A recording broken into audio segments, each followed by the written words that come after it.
Buenos días, maravillosos son los planes del Señor, pues por medio de este medio nos encontramos una vez más para hacer cosas que el Señor nos manda que hagamos.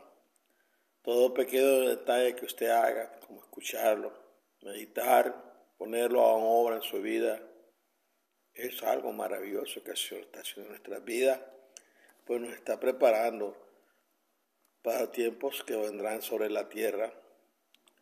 Algunos podremos estar aquí, otros no podremos estar aquí. De todas maneras, el trabajo que hacemos no es en vano. Nadie está trabajando en vano para el Señor.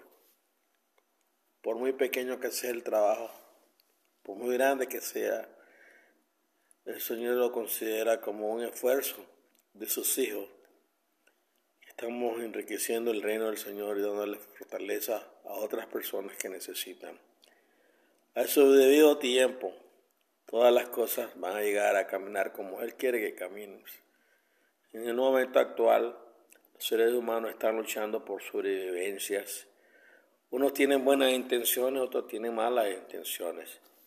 Y así nosotros podemos hacer lo que quiere el Señor que hagamos. Porque este esfuerzo, que parece que fuera un esfuerzo que no significa nada, es un esfuerzo delante de su presencia, delante de sus ángeles, muy importante.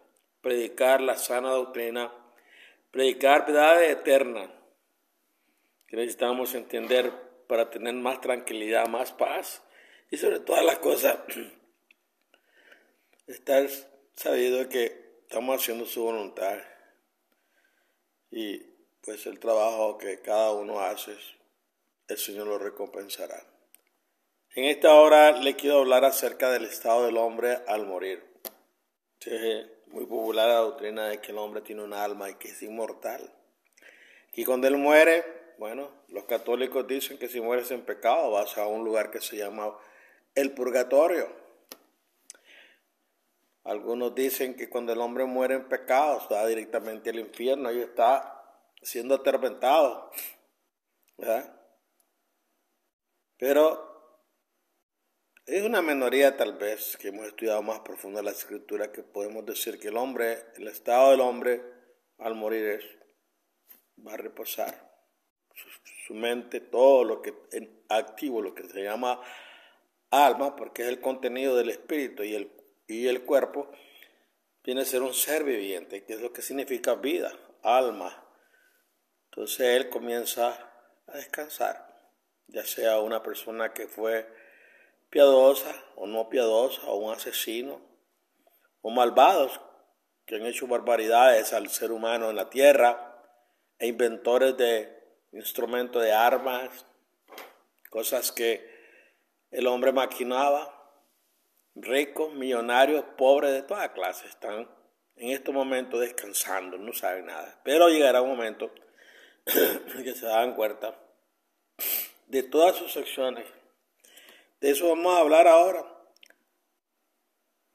Juan 6:44 dice: nadie puede venir a mí si el Padre que me envió no lo trae, y yo lo resucitaré en el día postrero.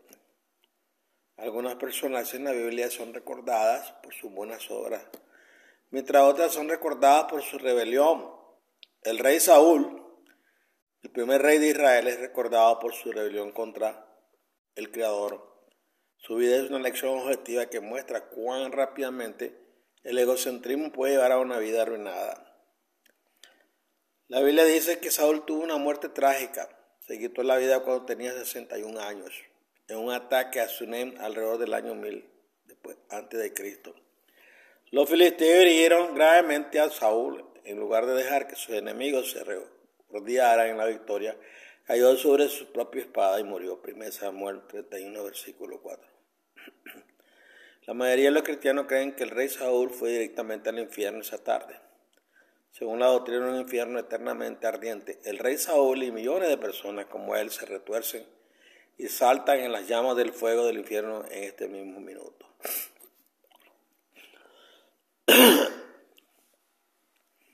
Los defensores de un infierno eterno afirman que una vez que Dios envía a una persona al infierno, no hay escapatoria ni alivio. Se dice que el tormento es doloroso y torturoso, más allá de las palabras. Según el escenario anterior, el rey Saúl ha estado ardiendo durante unos 3000 años. Debe estar desanimado más allá de las palabras, ya que no hay una segunda oportunidad. No hay forma de salir del infierno. Sin duda, sus gritos de alivio quedan ahogados por el ruido de los hornos del infierno. Piénsalo. Si existe un infierno ardiente donde los pecadores, jóvenes y viejos, se retuercen en tormento eterno, debe ser el lugar más terrible de todo el universo. No hay salida, ni esperanza, ni fin. Puedo imaginarme cómo los rehenes del infierno maldicen a Dios y claman por la liberación inmediata de su miseria cada vez que el diablo sube el termostato del infierno. La mayoría de los cristianos creen que este escenario es cierto, algo similar, y usan las parábolas que Jesús contó sobre el hombre rico y Lázaro para probarlo. Lucas 16, versículo 19-31. Desafortunadamente, muchos cristianos se niegan a creer en Dios porque encuentran repugnante esta doctrina sobre la justicia de Dios. Hace unos 30 años, George Gallup encuestó a cristianos estadounidenses sobre su punto de vista sobre el cielo y el infierno. Cada sección, el 87% de los encuestados creía que iría al cielo y el 91% dijo conocer a alguien en el infierno o a alguien que iba allí. En los últimos años, algunos teólogos han disminuido la crueldad del infierno. En consecuencia, encuestas recientes revelan que un mayor número de cristianos no creen que el infierno sea un lugar literal, donde las vidas de los malvados se retuercen en llamas eternas. Entonces, mi pregunta es, ¿existe el infierno? ¿Dónde está? ¿A qué se parece? ¿Cuándo va una persona al infierno? La idea de un infierno eternamente ardiente se basa en la idea de que el alma del hombre es inmortal o no está sujeta a la muerte. Por lo tanto, el alma del hombre continúa viviendo una vida intelectual después de abandonar el cuerpo. Por esta razón los cristianos a menudo hablan de amigos fallecidos diciendo, pasado a estar con el Señor. Este comentario plantea una buena pregunta. ¿Crees que Abel y todos los demás que han muerto en el Señor están en el cielo, tocando arpas y comiendo del delicioso fruto que crece en el árbol de la vida? ¿Crees que Caín, el primer asesino, el rey Saúl y todos los que han muerto en rebelión contra Dios se retuercen en el infierno eterno? Por las siguientes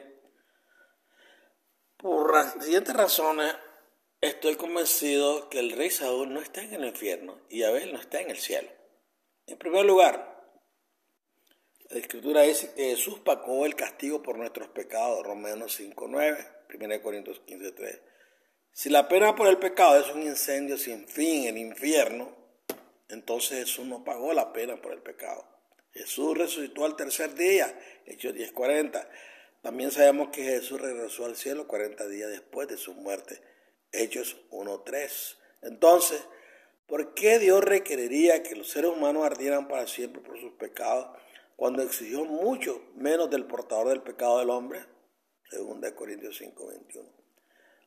La Biblia indica que el Padre no impone al hombre caído más de lo que impuso a Jesús. Dios es justo. Número 2, Salmo 89, versículo 14. El Padre no tortura a las personas para siempre solo porque vivieron en rebelión durante unos años. El castigo eterno por 70 años de rebelión no es justo.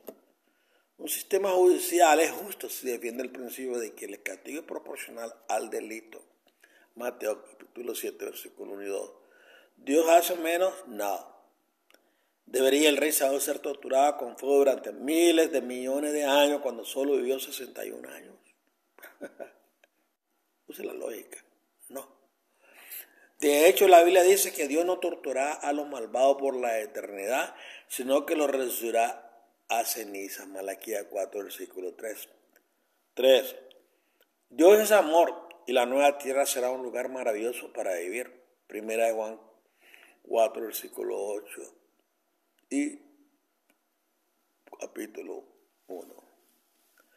O 1 Corintios 2, 9, Apocalipsis 21, 1 al 4. Sin embargo, sería imposible que los santos permanecieran contentos y felices con el gobierno y la justicia de Dios si tuvieran que observar a sus seres queridos en las llamas del infierno día tras día. 4. La Biblia enseña que habrá dos resurrecciones, Juan 5, 28 y 29, Apocalipsis 24 y 5. La primera resurrección ocurre en la segunda venida. En ese momento los justos resucitarán y se encontrarán con el Señor en el aire. Primera de Tesalonicenses 4, 16 al 17. La segunda resurrección ocurre al final de los 1000 años. En ese momento los malvados resucitarán y se enfrentarán a su Hacedor mientras Él anuncia su sentencia. ¿Por qué hay dos resurrecciones si la gente ya está en el cielo o en el infierno? Lógica, razones. ¿Por qué Dios resucitaría a los malvados al final de los 1000 años? Que supuestamente ya están en el infierno, ¿para qué levantarlos en los 1000 años? Con el propósito de darlo a un cuerpo terrenal y luego otra vez arrojarlo al fuego ardiente. Apocalipsis 20, 7 al 15. Es posible que la Biblia enseñe que las personas buenas no van al cielo cuando mueren y las personas malas no van al infierno el día de su muerte. Considere lo siguiente. La Biblia enseña que hay una resurrección para los justos y una resurrección para los malvados. Si los justos van inmediatamente al cielo cuando mueren, ¿por qué dice Jesús que los justos resucitarán en el último día? Porque la voluntad de mi Padre es que todo el que mira al Hijo y cree en Él tenga vida eterna, y yo le resucitaré en el último día. Nadie puede venir a mí si el Padre que me envió no lo trae, y yo lo resucitaré en el día postrero. Hay juez para el que me rechaza y no acepta mis palabras. Esas mismas palabras que yo hablé, lo condenará en el último día. Juan 6, 40 y 44. Capítulo 12, versículo 48. Algunos eruditos afirman que el propósito de Dios al resucitar a los justos en el último día es reclamar un cuerpo terrenal. Este argumento no tiene ningún sentido. Si el alma es una entidad viviente que puede existir fuera del cuerpo, ¿por qué es necesario un cuerpo? Por ejemplo, si Abel ha estado en el cielo durante casi 6.000 años, ¿por qué querría o necesitaría un cuerpo ahora? Además, la Biblia dice que la carne y la sangre no pueden heredar la vida eterna. Primera de Corintios, capítulo 15, versículo 50. Aún más. ¿Qué pasa con aquellas personas que sufren deformidades físicas mientras están vivas? ¿Querría su alma volver nuevamente un cuerpo deformado y degenerado? Ciertamente no. Si un cuerpo realmente regresa al polvo después de la muerte, como lo indica la Escritura, Salmo 104, versículo 29, Eclesiastés, capítulo 3, versículo 20, entonces, ¿por qué Jesús esperaría hasta la segunda venida para juntar algo de tierra para crear un nuevo cuerpo para el difunto? Ciertamente, podría crear un nuevo cuerpo en cualquier momento. La Biblia enseña que hay un tiempo señalado para que la gente de la tierra sea juzgada. Eclesiastés 12, versículo 14, 2 Corintios 5, 10, Hechos 17, 31, Juan 12, 48. Si las personas van al cielo o al infierno en el momento de la muerte, Dios tendría que juzgarlo en el momento de la muerte. Esto no es lo que enseña la Biblia y es contrario a lo que mucha gente cree. Ni Abel, el primer hombre que murió hace unos 6.000 años, ni el rey Saúl, que murió en el campo de batalla hace 3.000 años, fueron enviados a su destino eterno en el momento de su muerte. 3. Aún más convincentes son los versículos de la Biblia que confirman que los muertos no saben nada. Eclesiastés 9, versículo 5. Y que están en estado de sueño. Juan 11, versículo 2 al 15. Dios sabe de antemano que el diablo usaría la curiosidad del hombre acerca de la muerte para atrapar a la gente con sus justificadas mentiras.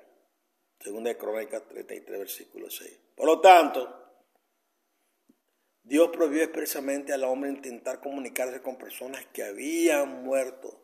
Dios dijo, no se ha hallado entre vosotros nadie que sacrifique a su hijo o a su hija en el fuego, que practique adivinación o hechicería, que interprete augurios, que haga hechicería, que haga hechizos, que sea mirio o espiritista o que consulte a los muertos. Deuteronomio capítulo 18, versículos 10 y 11. Apocalipsis 20:15 revela que Dios pondrá fin al pecado al final del milenio y todo aquel que se encuentre en el libro de la vida será quemado. Que no se encuentre. Aquellos que se encuentran son resucitados en la primera resurrección. Aquí está el problema tal como yo lo veo. La vida eterna en el cielo y en el infierno requiere inmortalidad. Sin embargo, Dios concede la inmortalidad solo a los santos en la segunda venida. 1 Corintios 15, versículos 51 al 53. Los malvados nunca reciben la inmortalidad. Luego las almas de los malvados no son inmortales. De hecho, la Biblia dice claramente, el alma que pecare, esa morirá. Ezequiel 18, versículo 4. Piénsalo.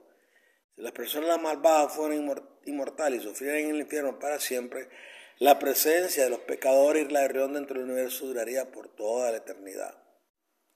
Para entender la condición del hombre en la muerte, debemos comenzar con el libro del Génesis, cuando Dios crió a Adán y Eva. Les concedió la inmortalidad condicional. Podrían vivir indefinidamente mientras tuvieran acceso al árbol de la vida. Pero cuando pecaron, Dios los separó del árbol de la vida para que eventualmente murieran. Y dijo el Señor, el hombre ahora es como uno de nosotros, sabiendo bien y mal. No se le debe permitir que extienda su mano y tome también del árbol de la vida y coma, y viva para siempre. Entonces el Señor lo desterró del jardín del Edén, para que trabajara la tierra de donde había sido sacado. Después de expulsar al hombre, colocó en el lado de del jardín del Edén querubines y una espada de fuego que se movía de un lado a otro para guardar el camino hacia el árbol de la vida. Génesis 3, versículos 22 y 24. Desde el comienzo mismo de la vida, Jesús advirtió a Adán diciendo, eres libre de comer de cualquier árbol del jardín, pero no comerás del árbol del conocimiento del bien y del mal, porque cuando comas de él ciertamente morirás. Génesis 2, versículos 16 y 17. Este texto no significa que el cuerpo moriría y el alma seguiría viviendo, no. Este texto significa que el hombre dejaría de existir. Esta cuestión está en el centro de la mentira que el diablo quería que Eva creyera. ¿Recuerda? Satanás le dijo a Eva, seguramente no morirá. Génesis capítulo 3, versículo 4.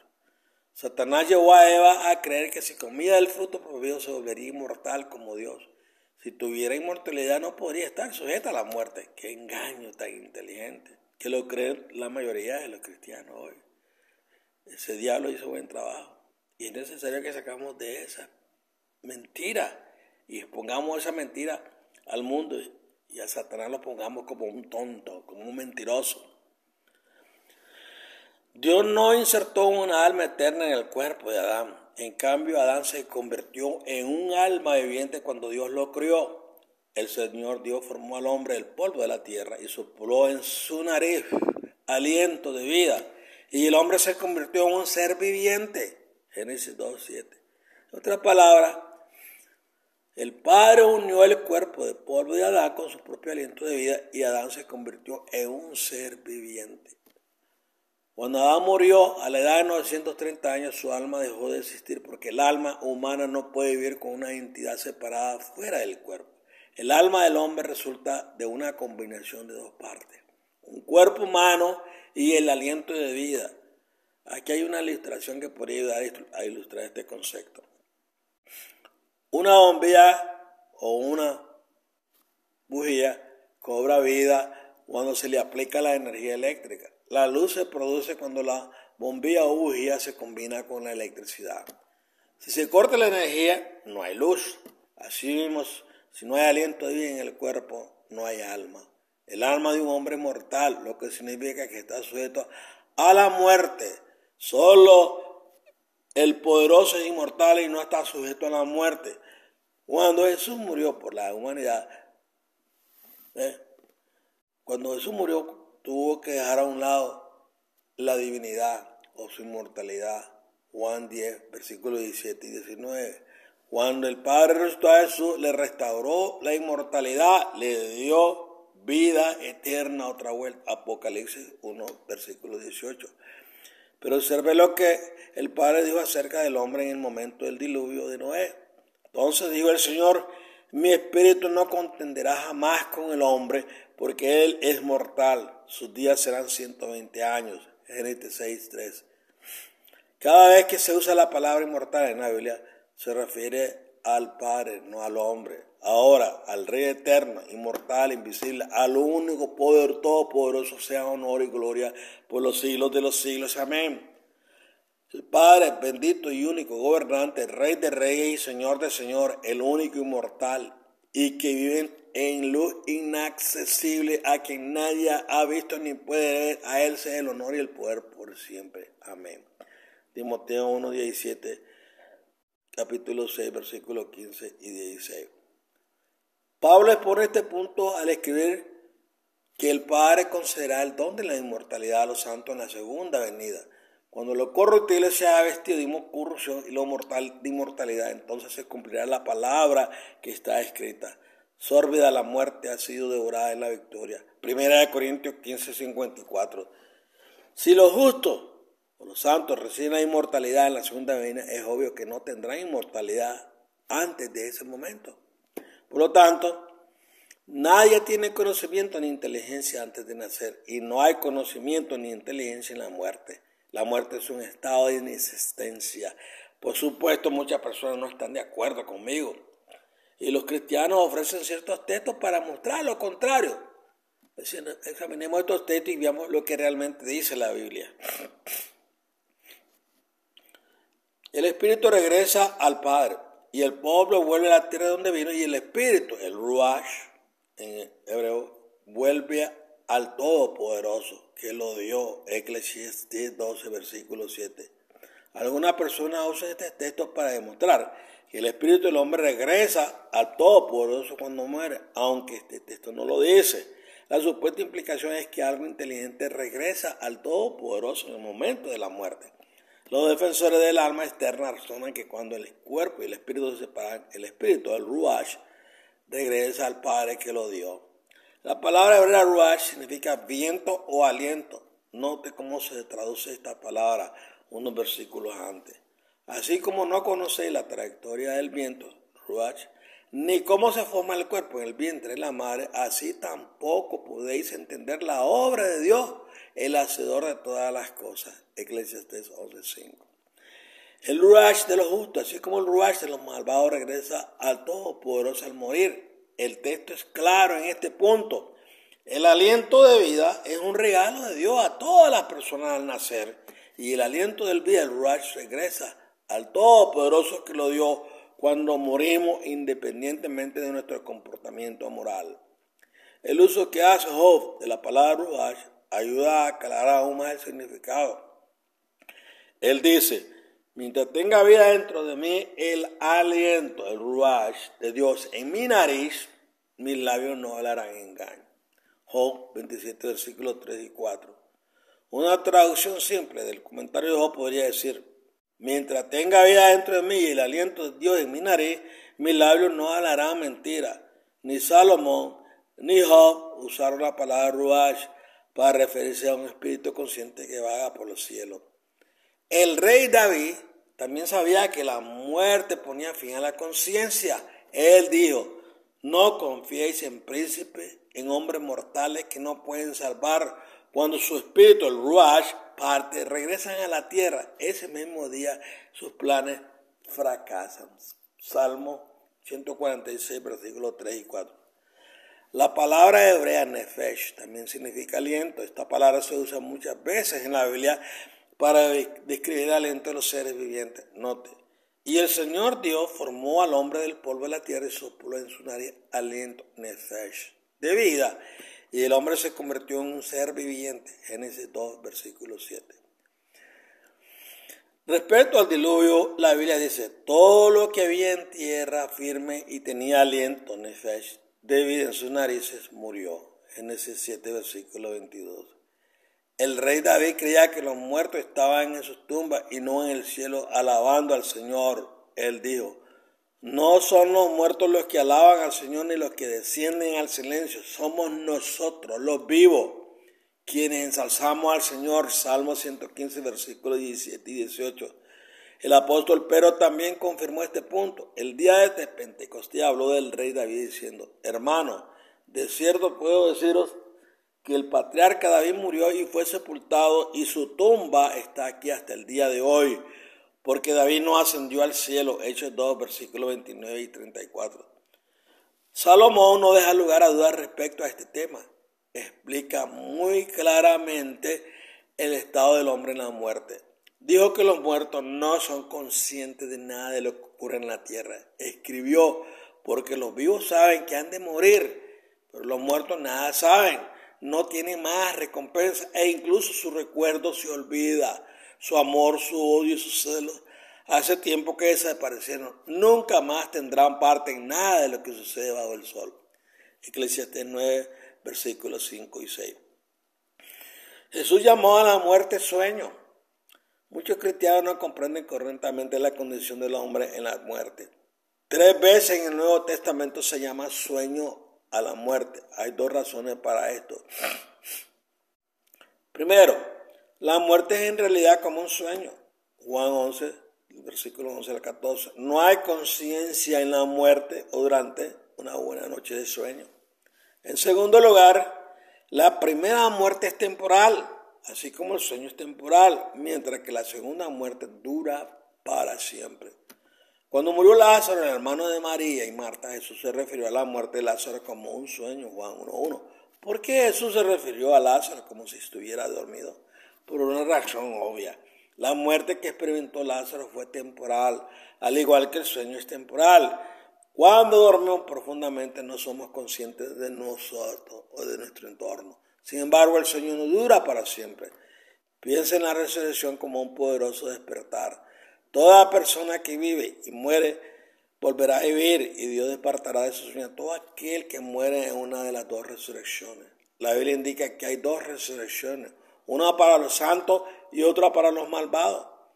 La primera resurrección ocurre en la segunda venida. Esto significa que habrá un juicio de los seres humanos antes de la segunda venida, porque Jesús decidirá quién es justo y quién no antes de venir. Por lo tanto, aquellos que sean juzgados justos resucitarán en la segunda venida. Primera de Tesalonicenses, capítulo 4, versículo 16. El pueblo considerado malvado resucitará al final del milenio. Apocalipsis 20, versículo 5. Este es un punto crítico. La muerte natural, la primera muerte, no es la pena por el pecado. La muerte natural viene como consecuencia de estar separado del árbol de la vida.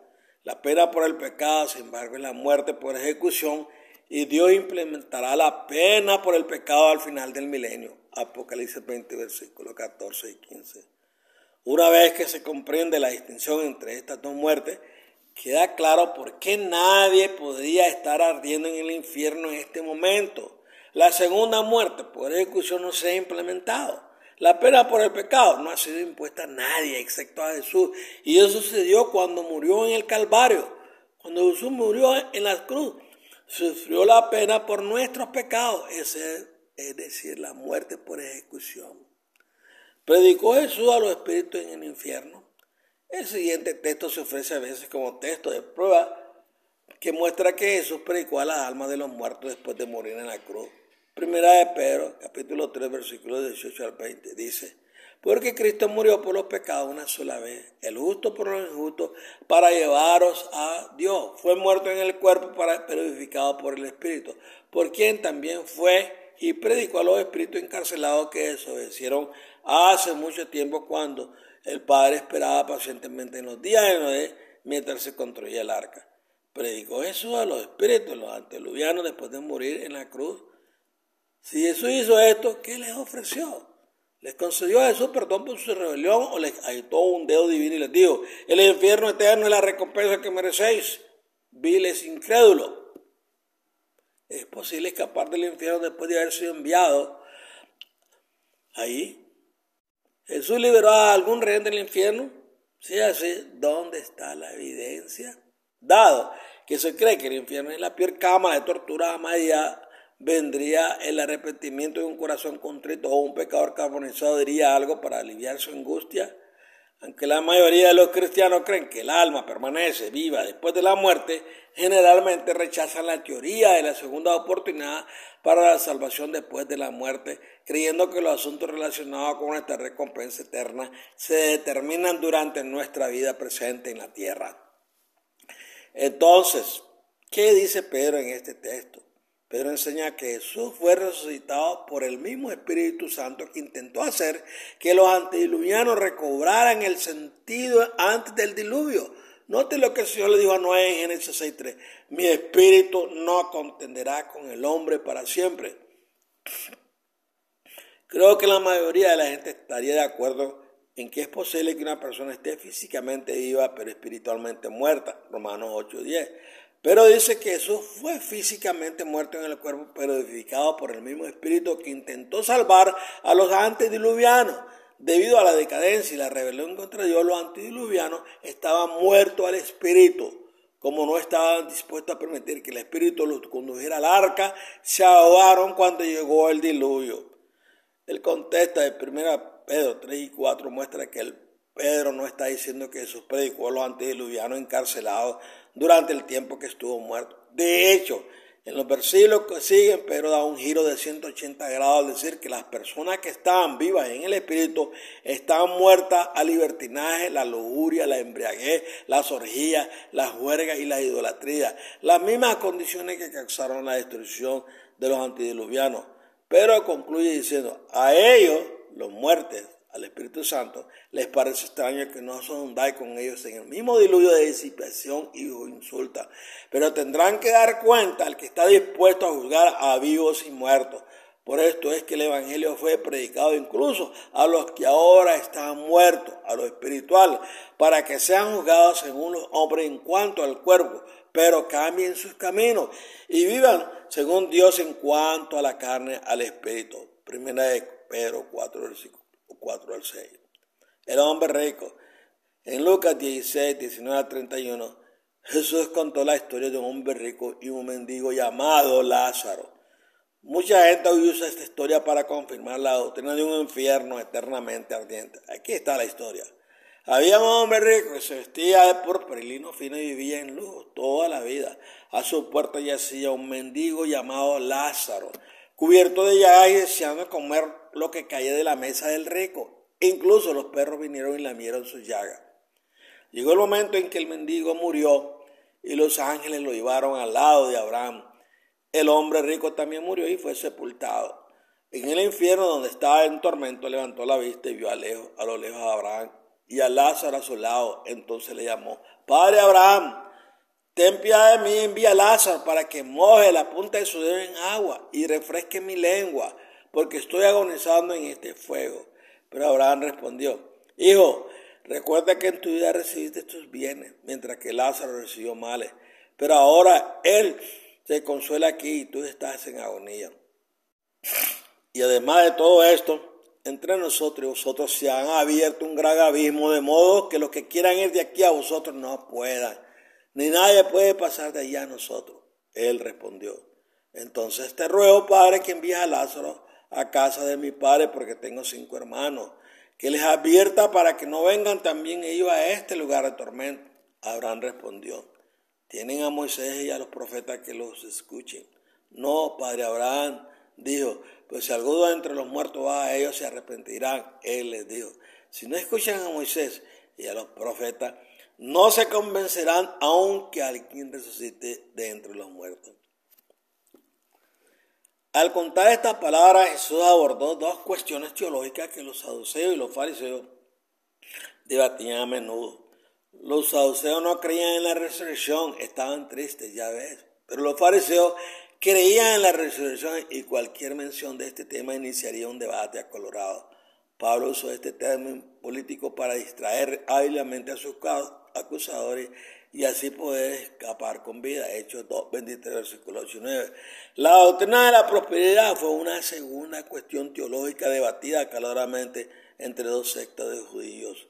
Los saduceos creían que la riqueza y la prosperidad eran signos físicos de la aprobación de Dios y que la pobreza era una terrible maldición por las malas acciones.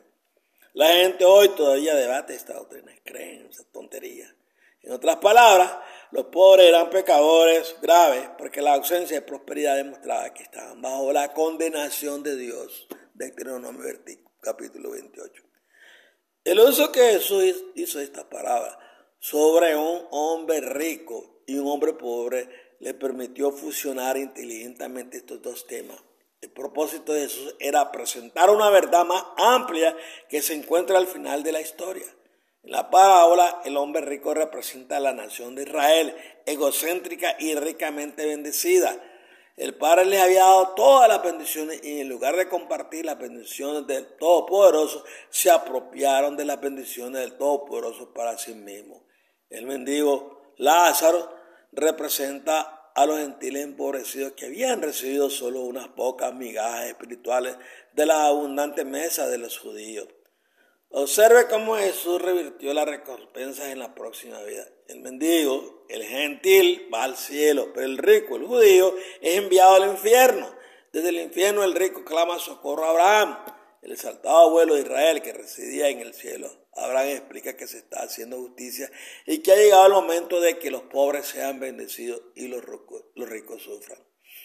Cuando el hombre rico se da cuenta de su destino, quiere advertir a sus hermanos sobre el infierno, pero Abraham se niega a liberar a Lázaro, el gentil, del cielo para ayudarles. Abraham reprende al hombre rico, el judío, en el infierno diciendo: tus hermanos tienen a Moisés y a los profetas, las escrituras, que los escuchen.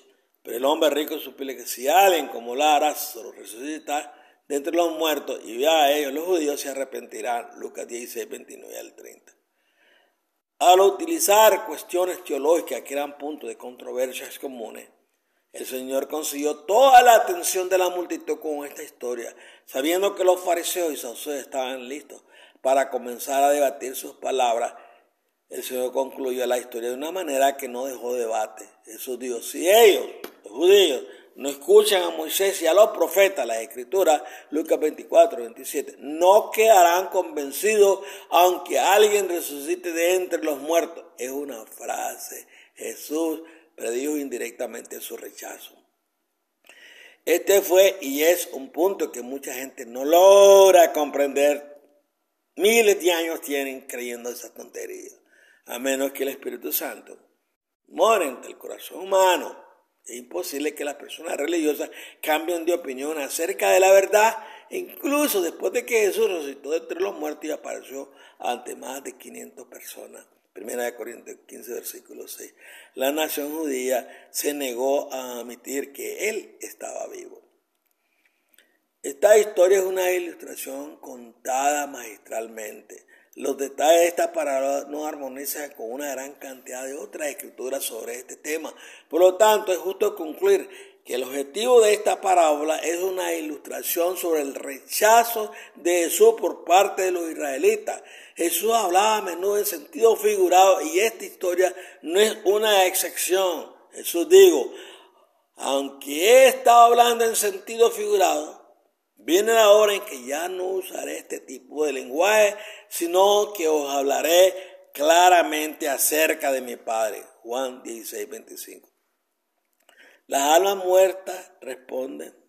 El concepto de que los muertos vivan en el cielo o en el infierno después de morir abre una puerta a la comunicación con los muertos. Dios prohibía expresamente cualquier comunicación con los muertos. Está allí Levítico 19, 31. Capítulo 20, versículo 6, Deuteronomio 18, versículo 10 y 11, Isaías capítulo 8, versículo 19. Léanlo, estudien, que todas esas cosas que están sucediendo de comunicación con muertos, las medios, es demonios que están trabajando y confundiendo simplemente a los creyentes y a todo el mundo. Todas esas sectas, todas esas religiones que tienen comunicación con espíritus y que hablan que el espíritu son personas que están posesionadas de demonios. La razón es simple. El estado del hombre en la muerte es como el de un sueño. El hombre absolutamente no sabe nada. Eclesiastés 9, 5 y 6. Lea la palabra. Por lo tanto, el Padre prohíbe cualquier comunicación con los espíritus o de los difuntos porque los demonios pueden hacerse pasar por personas fallecidas. Cuando una persona se comunica de primera mano con un ser querido fallecido, el poder del engaño es máximo. Los demonios nos conocen bien. Debido a que observan y estudian nuestro comportamiento, los demonios pueden hablar sobre asuntos personales de manera sorprendentemente precisa y verdadera. Su único objetivo es llevarnos a la rebelión contra Dios. Esos profetas que hablen y predicen cosas que van a suceder en la tierra, tengan mucho cuidado. son siervos de Satanás, no son siervos del Creador. Aunque utilicen el nombre maravilloso de nuestro Padre Celestial, están posesionados de demonios. Todos esos profetitas que están hablando por ahí, que el Señor me dijo, que el Señor me dijo, son falsos profetas, inspirados y motivados por el espíritu de Satanás. Tengan mucho cuidado.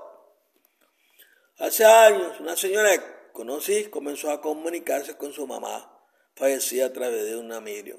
Al principio se le mostró escéptica sobre la posibilidad de comunicarse con su difunta madre. Sin embargo, deprimida y sola por la compañía de su madre, decidió intentarlo. Durante la sesión ella hizo una pregunta que solo su madre podía responder correctamente. Cuando la voz que hablaba a través del mío dio la respuesta correcta, se sintió abrumada al pensar que realmente estaba en presencia de su madre. No seas como Eva y subestime el poder del engaño demoníaco. He descubierto que una vez que una persona se comunica con un ser querido fallecido, las escrituras ya no le parecen inconvenientes. El engaño es así, de poderoso. Las personas que se comunican con los espíritus o canalizan a los espíritus tienen encuentros reales con demonios. La experiencia está real como la de dos personas hablando entre sí. El rey Saúl visitó a la bruja de Endor y tuvo un encuentro real con un demonio que se hacía pasar por Samuel. Así que ten cuidado con los demonios. Pueden responder y lo hacen. Primera de Samuel 28 y Mateo 8, versículos 28 al 34. A veces el siguiente texto se utiliza como prueba bíblica de que es posible comunicarse con los muertos. A primera vez este texto parece indicar que las almas de los mártires hablan con Dios y Él responde. Cuando abrió el quinto sello, vi debajo del altar las almas de los que habían sido muertos a causa de la palabra de Dios y el testimonio que habían mantenido. Gritaron a gran voz: ¿hasta cuándo, Señor soberano, santo y verdadero? ¿Hasta que juzgue a los habitantes de la tierra y vengue nuestra sangre? Luego se les dio a cada uno una túnica blanca y se les dijo que esperaran un poco más hasta que se completara el número de sus consiervos y hermanos que habían de ser asesinados como ellos. Apocalipsis 6, versículos 9 al 11. Los escritores de la Biblia ocasionalmente utilizan un recurso literario llamado personificación para exponer un punto. La personificación es una técnica literaria para dar a algo inanimado una cualidad realista, de modo que el objeto hable y actúe como si estuviera vivo. Por ejemplo, cuando Caín mató a Abel, Dios le habló a Caín diciendo: ¿qué has hecho? Escuchar, la sangre de tu hermano me clama desde la tierra. Génesis capítulo 4, versículo 10. La sangre de Abel no clamó literalmente al Padre pidiendo justicia. En cambio, el Padre usó esta forma de personificación para enfatizar que la muerte de Abel requería justicia. El Padre exigió una respuesta de Caín por lo que había hecho. El derramamiento de sangre inocente siempre clama por justicia y eventualmente la venganza de nuestro Padre será cumplida y se obtendrá restitución por cada muerte por negligencia. Jeremías capítulo 19. Juan también usa la personificación para transmitir la historia más extensa posible con la menor cantidad de palabras. En Apocalipsis 6, 9 al 11, la sangre de los mártires inocentes clama a Dios pidiendo justicia, pidiéndole que ponga fin al martirio sin sentido que ocurrió durante la gran tribulación. El Padre responde diciéndole a los mártires que tengan paciencia. El Señor sabe lo que está haciendo. Él tiene un propósito más ampliamente y su plan debe cumplirse primero. Asegura a los mártires la salvación y les dice que esperen hasta que se cumpla su plan. Los mártires reciben túnicas blancas que indican que están sellados con la justicia de Cristo. Apocalipsis 2, versículo 10, capítulo 3, 5, Juan 6, 39, Mateo 16, 25. Cuando realmente comience el martillo del quinto sello, las palabras de Apocalipsis 6 serán muy reconfortantes para los santos. Incluso cuando los santos claman a Dios pidiendo ayuda, Él ya les ha asegurado con el mensaje escrito en Apocalipsis 6, versículos 9 al 11. Este texto también revela que hay un propósito mayor que debe lograrse antes de que termine el martirio. A medida que la gente sea testigo de la fidelidad de los mártires, habrá algunos que finalmente entregarán su rebelión contra Dios. La historia de cristiana demuestra que ningún argumento es más poderoso o persuasivo que la sangre de los mártires que voluntariamente entregaron sus vidas por la causa del Señor. ¿Qué pasa por siempre? Jamás. Aquí hay otro texto bíblico dice: si alguno adora a la bestia y su imagen y recibe su marca en la frente o en la mano, él también beberá del vino del furor de Dios, que ha sido derramado puro en el cáliz de su ira. Será atormentado con azufre ardiente delante de los santos ángeles y del Cordero. Y el humo de su tormento se eleva por los siglos de los siglos. No hay descanso de día ni de noche para los que adoran a la bestia y su imagen, ni para cualquiera que recibe la marca de su nombre. Apocalipsis 14, versículos 9 al 11.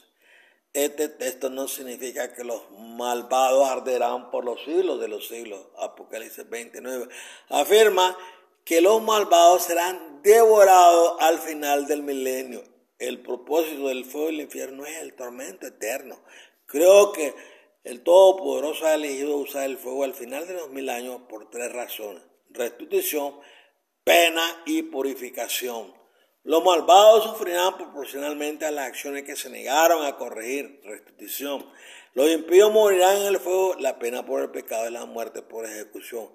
El pecado y sus horribles consecuencias serán destruidos en el lago de fuego y el cáncer del pecado dejará de existir. Purificación.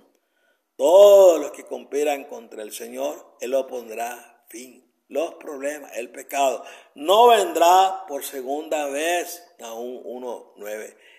Después de que Jesús purifique la tierra con fuego, criará un cielo nuevo y una tierra nueva. Juan dice: entonces vi un cielo nuevo y una tierra nueva, porque el primer cielo y la primera tierra habían pasado y el mar ya no existía. Apocalipsis 2:21, versículo 1. El humo que se eleva por la destrucción de los impíos y la purificación del mundo asciende por el siglo de los siglos, tal como lo hace el humo común hoy en día. ¿Qué pasa con la noche y el día? Volvamos a Apocalipsis 14, versículos 10 y 11. Y notemos algo más: los malvados serán atormentados con azufre ardiente delante de los santos ángeles y del Cordero, y el humo de su tormenta se eleva por los siglos de los siglos. No hay descanso de día ni de noche para los que adoran a la bestia y a su imagen, ni para cualquiera que reciba la marca de su nombre.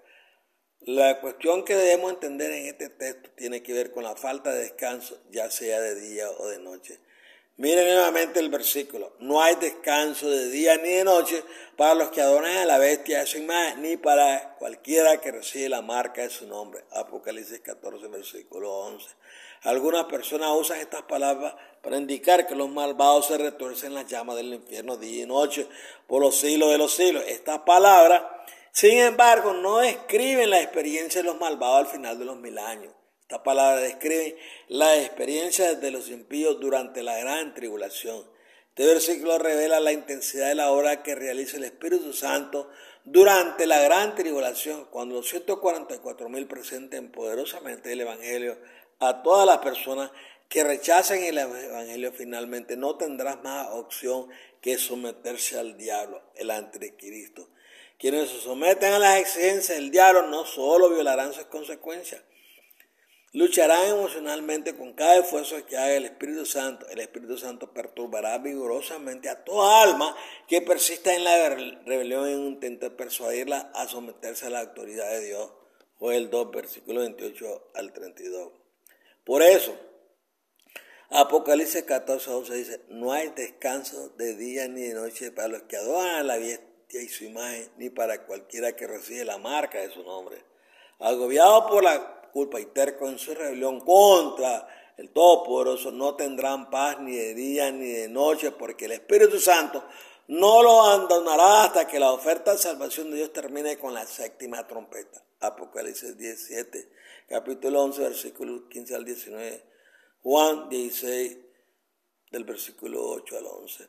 Con el tiempo ya no escucharán el Espíritu Santo impulsando su conciencia, y los malvados cooperarán con las fuerzas del anticristo para matar y torturar a santos. ¿Qué pasa con el ladrón en la cruz? Otro texto que utilizan.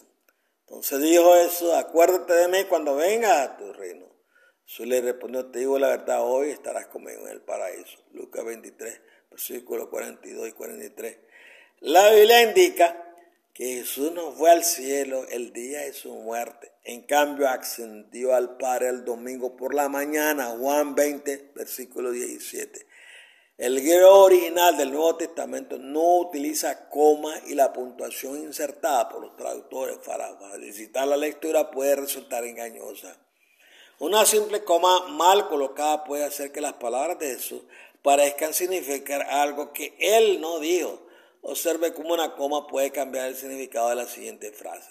Te digo la verdad, hoy, coma, estarás conmigo en el paraíso. Esta puntuación parece ser correcta ya que está respaldada por el peso de la evidencia bíblica. Atormentado día y noche para siempre. Examinaremos un último texto del Apocalipsis. Y el diablo que los engañaba fue arrojado al lago de azufre ardiente, donde habían sido arrojados la bestia y el falso profeta. Serán atormentados día y noche por los siglos de los siglos. Apocalipsis capítulo 20, versículo 10. Si separamos estos versículos de todas las demás escrituras, sería fácil concluir que Dios arrojará a la gente al lago de fuego al final del milenio y los atormentará día y noche por los siglos de los siglos. Si ignoramos la presencia de numerosos textos y utilizamos exclusivamente este texto, se podría defender el concepto de un infierno eternamente ardiente. Sin embargo, los estudiantes sinceros de la Escritura saben que las doctrinas fundamentales requieren un amplio apoyo de muchos escritores de la Biblia. Más importante aún, tiene que haber armonía de la suma de todas las partes. Dejemos que toda la Biblia hable y luego tenemos la evidencia. Si reconciliamos todo lo que la Biblia tiene que decir sobre el tema de la muerte y la resurrección, encontraremos una solución armoniosa a la declaración de Juan en Apocalipsis 20:10. Juan dice que los malvados serán atormentados día y noche por los siglos de los siglos, lo que significa que serán atormentados mientras existan. Al parecer, el proceso de quema, el proceso de restitución lleva más tiempo para algunas personas que para otras. En otras palabras, las personas que han sido extremadamente malvadas sufrirán más según su obra. Eso significa que Satanás y sus ángeles arderán por más tiempo. Éxodo 22:9, 2 Corintios 5:10, Apocalipsis 14:10. Recuerda, los santos determinarán el momento de la restitución. Jesús dijo a sus discípulos: les aseguro que en la renovación de todas las cosas, cuando el Hijo del Hombre se siente en su trono de gloria, ustedes que me han seguido también se sentarán en 12 tronos para juzgar a las 12 tribus de Israel. Mateo 19:28. ¿No sabéis que los santos jugarán al mundo? ¿No sabes que jugaremos a los ángeles? 1 Corintios 6, versículos 2 y 3. Quizá les sorprenda saber que el uso bíblico de la palabra para siempre no significa necesariamente a lo largo de siglos interminables de eternidad. Considere cómo se usa la palabra para siempre en este texto. El rey aquí confió en David y se dijo a sí mismo: se ha vuelto tan odioso para su pueblo, los israelitas, que serán mi siervo para siempre. 1 Samuel 27:12. Este versículo no significa que David iba a ser un siervo del rey Aquís por la eternidad. En cambio, Aquís quería que David fuera su siervo mientras viviera. De manera similar, el voto matrimonial termina con la muerte, hasta que la muerte nos separe. Porque la eternidad solo puede ser posible mientras existan ambas personas en el matrimonio. El tormento de la justicia de Cristo en Apocalipsis capítulo 20, versículo 10, dura hasta que se satisface la venganza de nuestro Padre Celestial. Cuando el pecado y los pecadores sean finalmente destruidos, la muerte y el dolor serán historia. Cuando lo corruptible sea vestido de corrupción y lo mortal de inmortalidad, entonces se cumplirá la palabra que está escrita: sórbida la muerte ha sido devorada en victoria. ¿Dónde, oh muerte, está tu victoria? ¿Dónde, oh muerte, está tu aguijón? 1 Corintios capítulo 15, versículos 54 y 55. Sin la resurrección somos polvo. Si no hay resurrección, quedamos destruidos para siempre, ¿verdad? Para mí, el libro de Apocalipsis aclara el tema de la muerte al describir el proceso de juicio. Dado que el tema de la muerte implica una serie de cuestiones proféticas que no se tratan en este libro, tal vez un escenario de panorama general podría ser útil. Lo siguiente es una breve descripción de cómo la muerte, el juicio de los muertos y de los vivos las dos resurrecciones y la destrucción de los impíos con fuego armonizan con la profecía bíblica. El juicio de la humanidad tiene dos fases: el juicio de los muertos y el juicio de los vivos. El juicio de los muertos implica una revisión minuciosa de la historia de cada persona registrada por los ángeles. Malaquías 3, versículo 16. Jesús toma una determinación sobre la vida eterna o la muerte eterna de cada persona basándose en este registro. Daniel 7, versículo 9 y 10, Juan 5, 22, 2 Corintios 5, 10. El primero en ser juzgado fue Abel porque fue el primero en morir. Durante la gran tribulación, los vivos tomarán decisiones que indicarán su fe o falta de fe en Jesús. La prueba de la marca y la bestia finalmente separará a los malvados de los justos. Apocalipsis 3:10. Nuestro destino eterno habrá sido determinado para cuando Jesús regrese a la tierra en la segunda venida. Apocalipsis 22:12. Esto puede parecer obvio, pero es un punto crucial. Cuando Jesús regrese, personas como Abel, que son parte de los justos muertos, serán llamados a la vida, resucitarán y se levantarán de sus tumbas para encontrarse con Jesús en el aire. Juan 6, versículos 39 y 40. Esta es la primera resurrección. Luego Pablo dice que los justos vivos se unirán a los justos muertos para encontrarse con el Señor en el aire. Primera de Tesalonicenses 4, versículos 16 y 17. Los malvados que han muerto a través de los siglos como Caín no resucitarán en la segunda venida. De hecho, la Biblia afirma que Jesús mata a los malvados que están vivos en la tierra en el momento de su aparición. Apocalipsis 19, 15 al 21.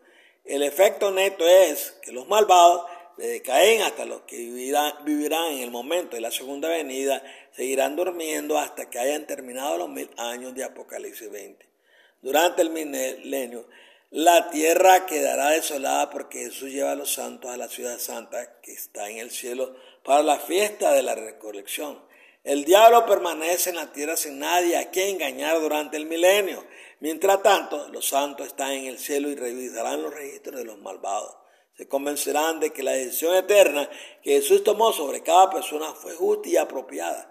Los santos también juzgarán a los malvados determinando la restitución apropiada que cada malvado debe sufrir después de ser resucitado. 1 Corintios 6, versículos 2 y 3. Al final de los 1000 años, la ciudad santa descenderá a la tierra con los santos en su interior. Después de que la ciudad santa descanse en la tierra, Jesús resucitará a los malvados. Esta es la segunda resurrección. Toda persona malvada que ha vivido en la tierra verá la realidad de nuestro Padre Celestial. Piénsalo. Cada persona encontrará a su Hacedor.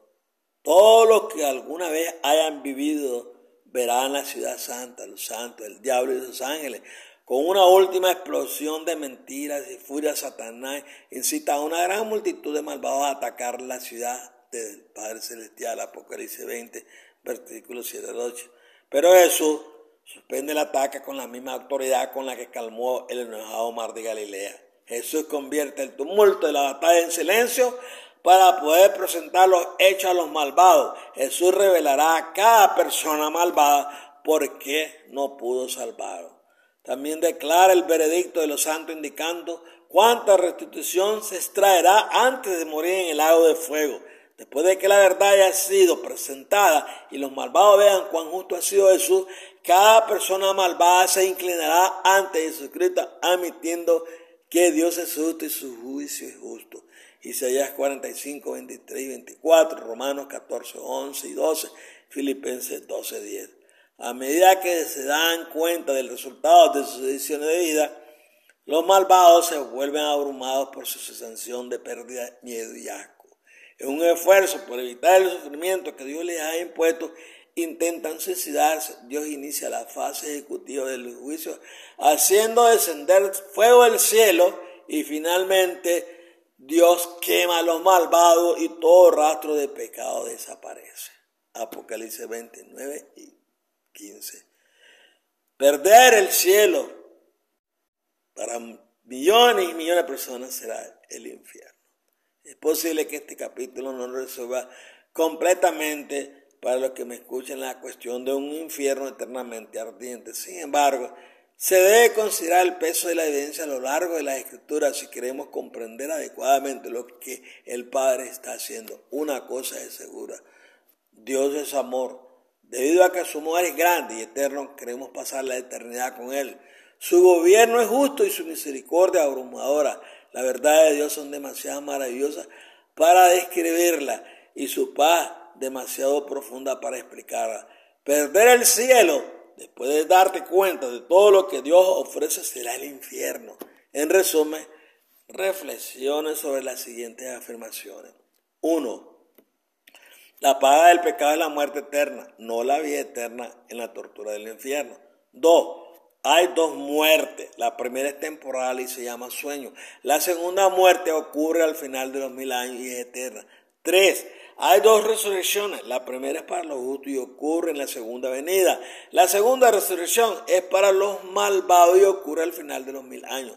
4. El alma se forma cuando se unen el cuerpo y el aliento de vida. Un alma deja de existir cuando el aliento de vida se separa del cuerpo. Independientemente del comportamiento, el espíritu o aliento de vida regresa al Creador cuando una persona muere. 5. El alma del hombre no es una entidad inmortal. El alma... Entonces, dice la Escritura que el alma que peca morirá. 6. La parábola del rico y el mendigo es una lección objetiva. La lección objetiva de la parábola se establece en la parábola. Número 7. El Padre prohíbe cualquier comunicación con los muertos, porque esa comunicación es con demonios. Los muertos no saben nada. Número 8. El Padre es justo. Su castigo es proporcional al crimen. Jesús no sufrió tortura eterna en el infierno y los malvados tampoco lo sufrirán. La tortura eterna no es justa. 9. Padre ha señalado un tiempo para el juicio de los seres humanos, con excepción de algunas personas llevadas al cielo con tarjeta de crédito. Fueron Enoc, Elías, Moisés, los 24 ancianos. Los seres humanos no reciben su recompensa eterna en el momento de la muerte. Debemos esperar hasta la resurrección en la segunda venida o la resurrección al final de los 1000 años. Y número 10. Nadie puede estar en el infierno en este momento porque la muerte segunda, la pena por el pecado, no se implementa hasta el final de los 1000 años. Qué diferencia, ¿verdad? Lo que les he hablado acerca de estos 2000 años de tortura que los predicadores han estado hablando de un infierno donde las personas van después de la muerte. Yo me siento tan satisfecho y tan gozoso de saber que mis seres queridos están esperando resurrección. Y bueno, que el Señor tenga misericordia para que puedan aparecer en la primera. Pero qué tortura para todos aquellos que están celebrando oraciones y una y otra cosa para sacar a las almas del infierno o del purgatorio. Eso es una mentira aberrada. Los católicos tienen una doctrina falsa, herética, satánica, y los cristianos le están siguiendo sus cursos porque creen que el hombre es inmortal. No, señores. La inmortalidad viene a través de la resurrección en Cristo, la primera.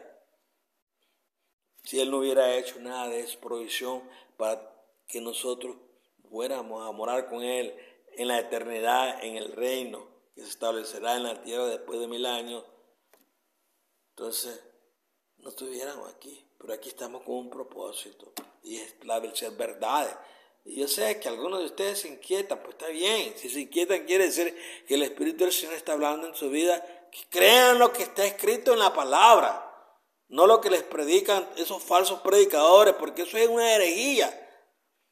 Pensar que tus seres queridos están ahora siendo torturados en unas cámaras de infierno. Algunos te inventan cámaras, inventan que tiene el diablo con un trinchante echándole fuego, poniendo los carbones ardientes para sube pues la temperatura en el infierno. Mentira, no crean esas mentiras ya. Salgan de esos lugares donde enseñan esas barbaridades. Personas neófitas e ignorantes son esos teólogos. Hablen, establezcan en verdad. Lo digo con celo, con amor también, porque no quiero que ustedes estén pensando en esas barbaridades. La resurrección, hay dos resurrecciones, la de los justos, que heredamos la tierra, la eternidad, Mira los injustos que serán destruidos al final de los 1000 años en el lago de fuego. Bueno, gózase grandemente. Si está establecido en verdades, va a alcanzar muchas maravillosas verdades que le van a preparar para las cosas que vienen. Que el Señor me lo guarde y lo bendiga una vez más en su hogar, en su familia, en su esposo, en su esposa, en sus amigos, sus seres queridos. Que las enfermedades, pues pongan en las manos del Señor. Ore para que el Señor tenga misericordia de usted y las enfermedades. Y si está listo, como dice, esperando la muerte, pues que el Señor le dé la fortaleza y la gracia para poder usted estar establecido en una realidad que después de la muerte vamos a descansar.